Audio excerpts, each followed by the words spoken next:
Assalamualaikum. Start with the name of Allah who is most merciful and beneficent. Welcome to the optometry zone. हमारा जो topic है वो basically orbit चलता आ रहा है, ठीक है। ऑर्बिट का मैं लेक्चर 1 भी जो है वो अपलोड कर चुकी हूँ, लेक्चर 2 और 3 भी हो चुका है। ये हमारा लास्ट पार्ट है बेसिकली ऑर्बिट का, जिसमें मैं आपको बस ये बताऊँगी कि ऑर्बिट में कौन कौन सी चीज़ें जो है वो पाई जाती हैं, ठीक है। उसका जो इंट्रोडक्शन था, इंट्रोडक्शन में क्या फोसास, फिशर्स, फोरामेन्स, उनमें मेन डिफरेंस क्या होता है, ठीक है। एनाटॉमी क्या होती है, उसमें कौन कौन से प्लेन्स होते हैं, ये सब कुछ मैं आपको लेक्चर 1 में जो है वो बता चुकी हूँ, ठीक है।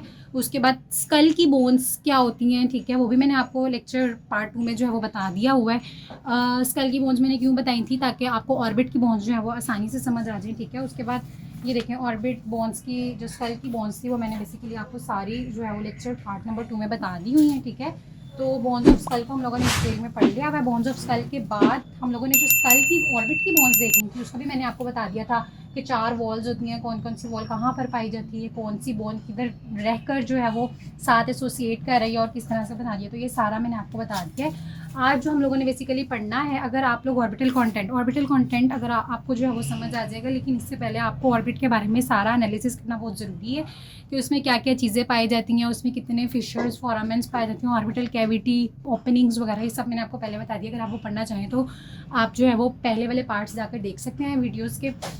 आज हम लोगों ने जो पढ़ना है ऑर्बिटल कंटेंट, ठीक है। ऑर्बिटल कंटेंट यानी कि उसमें क्या क्या पाया जाता है, मेन चीज़ अगर हम देखना चाहें तो, ठीक है। सबसे पहले तो आई बॉल।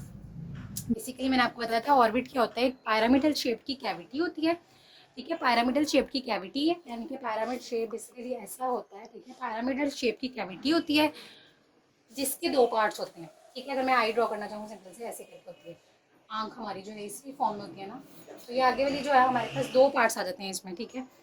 एक हमारे पास आ जाता है बेस यानी कि ऑर्बिटल बेस, और एक हमारे पास आ जाती है ऑर्बिटल एपेक्स, ठीक है। तो ये 2 पार्ट्स आ जाते हैं आई बॉल के, ठीक है। तो ये बेसिकली बेस और एपेक्स है। आई बॉल किसमें पड़ा हुआ है, बेसिकली ऑर्बिट में पड़ा हुआ है। और ऑर्बिट क्या है, एक पैरामिडल शेप कैविटी है जिसके 2 पार्ट्स हैं, बेस और एपेक्स। बेस को मैंने आपको बताया था मार्जिन भी बोलते हैं, ठीक है। तो ये आई बॉल आ जाता है हमारे पास, ठीक है। अब और स्ट्रक्चर्स कौन कौन से, फेशिया। फेशिया का वर्ड बहुत इंपॉर्टेंट है, ये अक्सर पूछा जाता है लेकिन स्टूडेंट्स को इसके बारे में नॉलेज नहीं होता, ठीक है।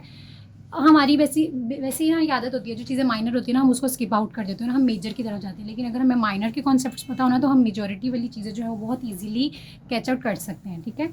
तो बेसिकली जो हमारे पास फेशिया होता है ना, फेशिया एक थिन सी मेम्ब्रेन होती है, डेंस होती है बट थिन मेम्ब्रेन होती है, ठीक है, जिसमें हमारे पास कोलाजन फाइबर्स पाए जाते हैं। एक कोलाजन फाइबर्स, फिब्रोब्लास्ट, नर्व्स और ब्लड वेसल्स। कौन कौन सी चीज़ें मैंने बताई, मैंने कहा कि ये हमारे पास फेशिया जो है वो क्या होता है, एक डेंस और थिन सी मेम्ब्रेन होती है, डेंस और थिन मेम्ब्रेन होती है, जिसमें 4 चीज़ें, कौन कौन सी, collagen fibres, second fibroblast,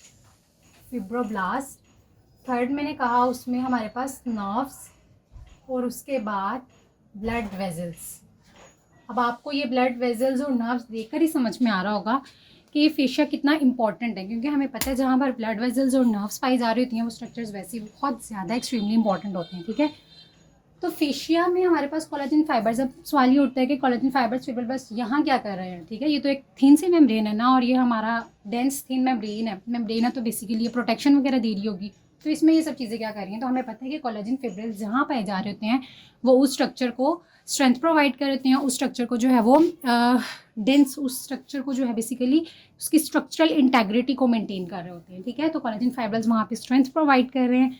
fibroblast में पता है उस जगह पर ज़रूरी होती हैं जब हमें कहीं पर ट्रॉमा इंजरी होती है, तो वहाँ पर बेसिकली हील करने के लिए, उस स्ट्रक्चर को दोबारा से रिपेयर ग्रो करने के लिए जो है वो वहाँ पर होता है। नर्व्स बेसिकली जहाँ पर पाई जाती हैं वहाँ हमें सेंसेशन हम लोग फील करते हैं।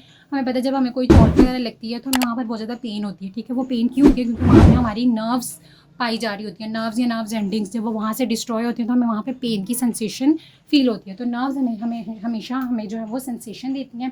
ब्लड वेजल्स क्यों पाई जा रही होती हैं, न्यूट्रिशन देने के लिए, ब्लड को सप्लाई करने के लिए, ये सारा काम कर रही होती हैं, ठीक है।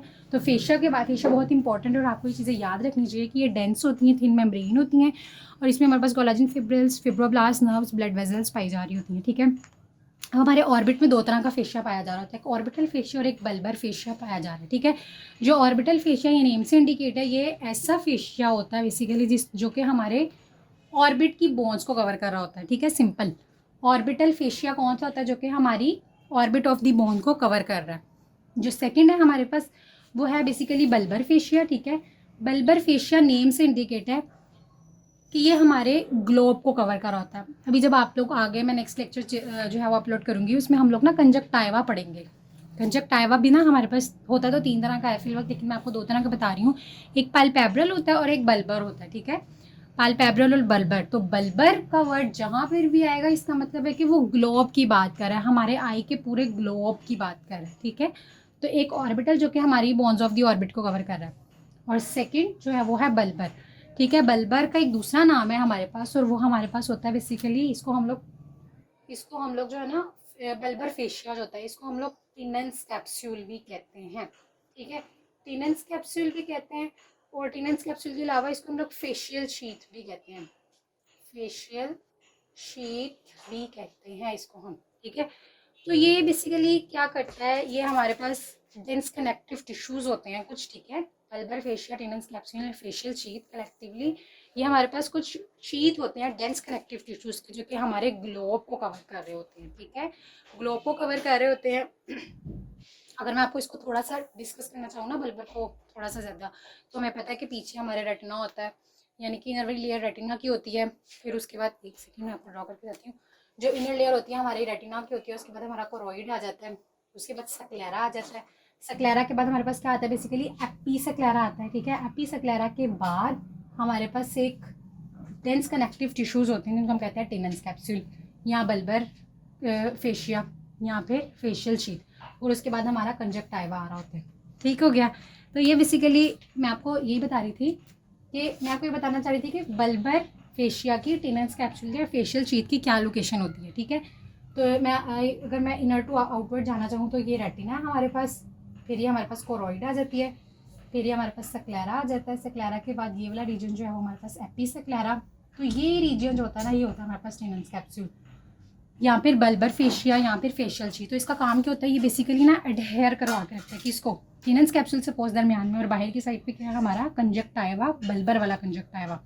ये कंजक्टाइवा बल्बर है ना, तो आई थिंक उसी की वजह से ही इसको हमने बल्बर फेशिया कह दिया, ठीक है। और अंदर क्या है बेसिकली एपी सक्लेरा। तो ये बाहर हमारे पास कंजक्टाइवा, और कंजक्टाइवा कौन सा वाला है, बेसिकली बल्बर कंजक्टाइवा है, ठीक है। तो टिनन्स कैप्सूल का अगर हमसे मेन काम पूछा जाए तो हम यही कहेंगे कि ये बेसिकली शीट है कनेक्टिव टिश्यूज़ का, ठीक है। कनेक्टिव टिश्यूज़ की शीट है जो कि क्या करती है, बेसिकली ग्लोब को कवर कर रही होती है, ठीक है। ग्लोब को कवर कर रही होती है। सेकंड ये कि ये एडहेरेंस यानी अटैचमेंट करवा रही है किसकी, बल्बर कंजक्टाइवा की एपी सक्लेरा के साथ, ठीक है।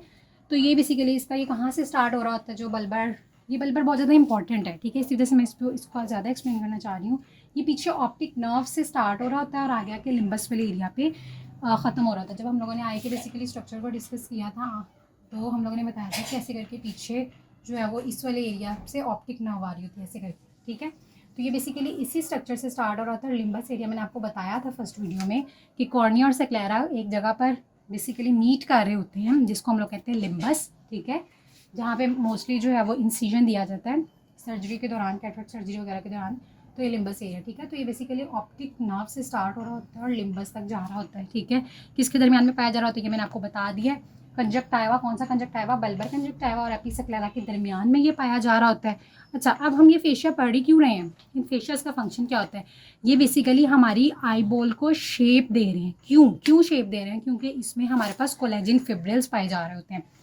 फेशिया जो भी हैं उसमें हमेशा हमारे पास कोलेजन फिब्रिल्स, फिब्रोब्लास्ट, नर्व्स और ब्लड वेजल्स पाए जा रहे होते हैं। और इनका क्या काम होता है, ये हमारे आई की स्ट्रक्चरल इंटेग्रिटी को, हमारी आई को शेप दे रहे होते हैं, ठीक है। तो इसी वजह से जो है इनको हम लोग फेशियल्स वगैरह कहते हैं, ठीक है। उसके बाद हमारे पास आ जाता है नेक्स्ट मसल्स, ठीक है। मसल्स में हमें पता है एक्स्ट्रा ऑकुलर भी होते हैं, इंट्राऑकुलर भी होते हैं, ठीक है। इंट्राऑकुलर में वही हमारा जो सिलियरस मसल्स वगैरह आ जाते हैं। जो एक्स्ट्रा ऑकुलर मसल्स होते हैं वो हमें पता है 6 होते हैं मोस्टली, ठीक है। 6 में हमारे पास 4 रेक्टाइल मसल्स होते हैं और 2 जो है हमारे पास ऑब्लिक मसल्स होते हैं, ठीक है। रेक्टाइल मसल्स हमारे पास बेसिकली वही होते हैं सुपीरियर रेक्टस, इंफीरियर रेक्टस और मीडियल रेक्टस और लेटरल रेक्टस आ जाता है, ठीक है। उसके बाद हमारे पास जो ऑब्लिक है वो सुपीरियर ऑब्लिक, इंफीरियर ऑब्लिक, एक एक्स्ट्रा मसल जो मोस्टली कुछ लोग काउंट करते हैं कुछ लोग नहीं करते, वो हमारे पास होता है एलपीएस मसल, ठीक है। लिवेटल पाल्पेब्रल सुपीरियोसिस। उसके अलावा भी काफ़ी मसल होते हैं, जैसे ऑर्बिकुलरिस ओक्यूलर मसल आ जाता है हमारे पास, ठीक है। तो लेकिन मेजरली हम लोग इन्हीं मसल्स को डिस्कस करते हैं, ठीक है। स्फिंक्टर प्यूपिलर मसल, काफ़ी ज़्यादा मसल्स होते हैं, ठीक है। लेकिन अभी हम लोग उनको ही बस देखते होते हैं, मसल्स हमारे एक्स्ट्रा और इंट्रा होते हैं। वेजल्स की अगर हम लोग बात कर लें तो जो वेजल्स होती हैं बेसिकली उसमें हमारे पास वेजल्स यही होती है ना, आर्टरी, वेन्स, कैपिलरीज वगैरह। तो जो हमारी आँख की होती हैं उसमें बेसिकली आ जाती हैं ऑफ्थेल्मिक आर्टरी आ जाती है, ठीक है। ऑफ्थेल्मिक आर्टरी जो कि एक मेजर आर्टरी है हमारे आई की। हमें पता है कि जो हमारी इंटरनल कैरोटिड आर्टरी आ रही होती है, इंटरनल कैरोटिड आर्टरी के आगे से जो है वो ऑफ्थेल्मिक आर्टरी आ रही होती है, ठीक है। ऑफ्थेल्मिक आर्टरी फिर आगे से हमारी आई को आके सप्लाई प्रोवाइड करी होती है, तो ऑफ्थेल्मिक आर्टरी आ जाती है इसमें, ठीक है। उसके बाद हम लोगों ने पहली वीडियो में पढ़ा था, इसमें हमारी सुपीरियर ऑर्बिटल वेन आ जाती है, ठीक है। सुपीरियर ऑर्बिटल वेन आ जाती है, उसके बाद हमारी ऑफ्थेल्मिक वेन आ जाती है, ऑफ्थेल्मिक आर्टरी हो गई। मतलब इस तरह के लिम्फेटिक्स वगैरह जो होती हैं, यानी कि जो कि दूसरी टाइप की सप्लाई देती हैं, वो सारी हमारे पास इसमें आ जाती हैं, ठीक है। अगर हम लोग नर्व्स की बात करें तो हमें पता है कि हमारे पास टोटल नर्व्स होती है ना 11, आप लोगों ने पढ़ी होंगी। मैं उस पर भी एक डिटेल लेक्चर बनाऊंगी जिसमें हम लोगों ने सारी पढ़ी थी, ऑल्फैक्टरी, ऑप्टिक, ओकुलोमोटर, ट्रॉक्लियर, ट्रिजेमिनल, ये सारी नर्व्स होती हैं, ठीक है। 11 होती हैं, ठीक है। तो जो हमारी आई में होती है ना, हमारी आई में काफ़ी ज़्यादा नर्व्स उनमें से 11 में से करती हैं। तो मैं आपको बता देती हूँ कौन कौन सी होती है। एक तो मेजर है ना ऑप्टिक, जो सेकेंड वाली होती है ऑप्टिक, ठीक है। उसके बाद हमारे पास थर्ड नर्व जो है ना, थर्ड नर्व ओकुलोमोटर, वो बड़ा इंपॉर्टेंट काम करती है। वो हमारी आई में मल्टीपल फंक्शंस को परफॉर्म करी है। मतलब आप ये समझ लें कि अगर ओकुलोमोटर डिस्टर्ब हो गई ना, थर्ड नर्व फल से हो गया और हमारी आई के बहुत सारे फंक्शंस डिस्टर्ब हो जाएंगे, ठीक है। थर्ड नर्व आ जाती है। फिर ट्रॉक्लियर नर्व, फोर्थ नर्व जो होती है हमारे पास, ठीक है, वो काम कर रही होती है। इसमें 6 नर्व काम कर रही होती है, ठीक है। उसके बाद ऑफ्थेल्मिक की ब्रांचेज आ जाती हैं, मैक्सिलरी की कुछ सिंपैथेटिक नर्व्स होती हैं। तो ये बेसिकली मेजरली नर्व्स होती हैं। 11 के 11 हमारी आई से एसोसिएट नहीं होती, लेकिन ये जो मैंने मेजर लिखी हैं ये मेजॉरिटी फंक्शंस परफॉर्म कर रही होती हैं, ठीक है। उसके बाद लैक्रिमल ग्लैंड्स आ जाते हैं। लैक्रिमल ग्लैंड्स में जब हम लोग लैक्रिमल के बारे में पढ़ेंगे तब डिटेल में बताऊँगी, वैसे बता देती हूँ कि मेन होते हैं और एसेसरी होते हैं, ठीक है। मेन हमारा मेन लैक्रिमल ग्लैंड के वो जो हमारे आई में जो है बेसिकली, अगर मैं आई ड्रॉ करूँ तो यहाँ सुप्रा टेम्पोरली एरिया में पाया जा रहा होता है, यहाँ से सिक्रीशन डक्ट्स के ज़रिए दे रहा होता है, मेन वो होता है। और उसके बाद जो हमारा लैक्रिमल आ जाते हैं, सॉरी मेन लैक्रिमल हो गया, और जो एसेसरी में आ जाते हैं क्रोज और वॉल्फरिंग आ जाते हैं, ठीक है। Orbital fat, the last but not least, ये हमारे पास आ जाता है ऑर्बिटल फैट, ठीक है। वो जगह बेसिकली जो कि किसी भी ऑर्बिटल स्ट्रक्चर ने ऑक्यूपाई नहीं की होती, किसी कनेक्टिव टिश्यू ने ऑक्यूपाई नहीं की हुई, किसी नर्व ने ऑक्यूपाई नहीं की हुई, ठीक है। वो स्पेस अगर कि एडिपोज टिश्यूज़ वगैरह ने ऑक्यूपाई की हुई है तो उसको हम लोग कहते हैं ऑर्बिटल फैट। फैट का मतलब वैसे आपको पता है ना, फैट यानी कि वो कोई इसमें हमारे पास नर्व्स नहीं आ रही, क्योंकि नर्व्स कोई फैट तो नहीं ना है, ना वेजल्स आ रही हैं, ना कोई कनेक्टिव टिश्यू, ना कोई स्ट्रक्चर्स। तो ऐसी जगह जिसको सिर्फ और सिर्फ एडिपोज टिश्यूज़ ने ऑक्यूपाई किया हुआ है उसको हम लोग कहते हैं ऑर्बिटल फैट, ठीक है। तो ऑर्बिटल फैट मतलब हम कहते हैं ना कि फैट्स, तो हम अक्सर सोचते हैं कि फैट्स अच्छी चीज़ें नहीं है, ठीक है ना, लेकिन ऐसा नहीं होता। जब हम लोगों ने खाना वगैरह, ये मैं अभी इससे हट के सिस्टमिकली बात कर रही हूँ कि अगर जब हम लोगों ने, हमारी बॉडी में फ़ैट है ना, तो अगर हम लोगों ने खाना नहीं खाया होता, जब हम खाना नहीं खा रहे होते तो वो फैट्स ही बेसिकली ना ब्रेक होकर हमें एनर्जी प्रोवाइड कर रही होती हैं। तो फैट्स ऐसा नहीं होता, एक्सेसिव फैट्स भी अच्छी नहीं है और ये भी नहीं है कि बहुत ही आप जो है वो स्लिम हो जाएँ, ठीक है। तो अभी हम ऑर्बिट की तरफ आएँ तो ऑर्बिट में भी फैट होती है, ठीक है। तो वो बेसिकली क्या करती है, वो एक्ट करती है एज अ कुशन, ठीक है, यानी कि फ्रिक्शन नहीं होने देती। आईबॉल है, ठीक है ना, ये ऑर्बिट है हमारा और ऑर्बिट के अंदर बेसिकली आईबॉल पड़ी हुई है, ठीक है। तो आईबॉल और ऑर्बिटल स्ट्रक्चर्स के दरमियान में कोई फ्रिक्शन ना हो, इस वजह से ऑर्बिटल फ्लैट या एडिपोज टिश्यूज वहाँ पर पाए जाते हैं जो कि एक्ट करते हैं एज अ कुशन और हमें फ्रिक्शन से जो है बचाते हैं। तो ये कुछ ऑर्बिटल कंटेंट्स थे जो कि हमारी आई में पाए जाते हैं और इनको हम लोगों ने डीप एनालिसिस करना है, ठीक है। नेक्स्ट जो है बेसिकली हम लोग आईलिड को स्टार्ट करेंगे इंशाल्लाह, ठीक है। अगर आप लोगों को वीडियो समझ में आई है थैंक यू सो मच। अगर कोई भी क्यूरी है, कोई क्वेश्चन वगैरह कुछ चीज़ नहीं समझ में आई तो आप इसको जो है क्वेश्चन में पूछ सकते हैं मुझसे। उसके अलावा मेरे चैनल को जो है वो सब्सक्राइब करें, लाइक करें और कमेंट करें। Thank you so much.